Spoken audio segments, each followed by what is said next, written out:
Hi, I'm Laurie and welcome to Sketch It Tuesday, and today we're going to sketch a cute mushroom with a little bear and his honey pot. So I'm starting on a half sheet of, this is basically computer paper, and I'm just starting to sketch out the base of the mushroom. So I'm making it into two parts.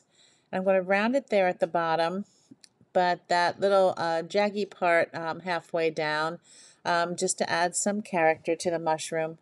So just kind of making those little jaggy edges there. Now I'm just going to make an oval going across, a nice size oval, a thin oval, and then I'm going to make the top of the mushroom, which I'm going to start at each side of the oval and just go and make pretty much kind of like a wonky half moon where it kind of not points up but juts out there at the top.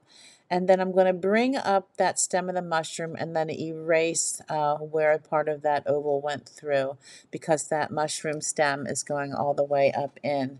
And now I'm just going to add some circles to make a whimsical mushroom cap.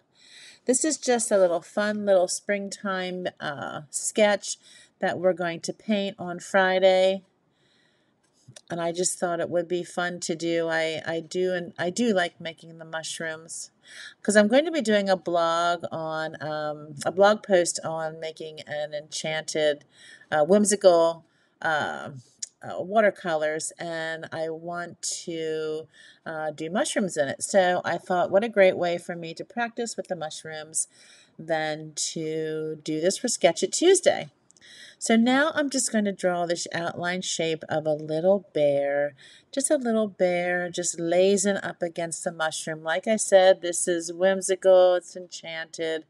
It's to imagine a giant mushroom and this little bear just kind of sitting there with his little tummy filled with the honey he's just ate. Yes, I'm thinking of Winnie the Pooh, but anyway, so I'm just kind of, it's just a rough sketch. It's, you know, does it look like a real bear? Probably not. It's more a little just fun. Like I said, whimsical. That's the word of the day, whimsical. And just give him a nice little smile and bring that down from his chin down to a nice little round tummy and his legs there. And now I'm just going to draw a little honey pot. I just made another oval and then a round like a pot. Wrote the words honey on it. Make some honey dripping down there.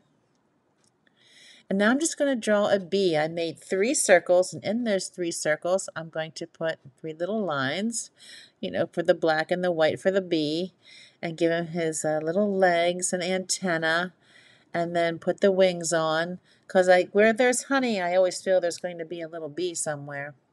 So just get that there, and then just kind of working on that little outline of him just lazing up against that honey pot. Make some grass along the bottom, because eventually this painting we're going to do, it's going to be a pen and ink, line and wash, whatever we want to call it. And it'll be outlined with our micro pens.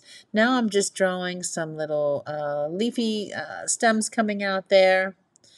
And then I want to make the appearance of that mushroom base stem being round, so I'm putting in little curved lines, and I want to fix my area there. I wanted it to be more jagged, and then add some little lines there to make it look a little more realistic, so to speak.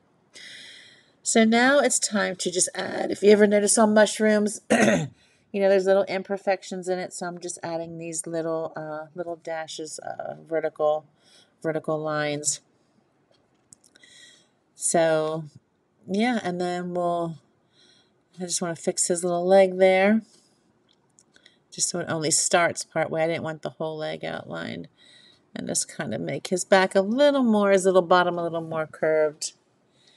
And now I'm going to grab my micron pen. Now, granted, this is our sketch, but I do want it to be dark so that I can see it through my watercolor paper when I go to outline it onto my watercolor paper.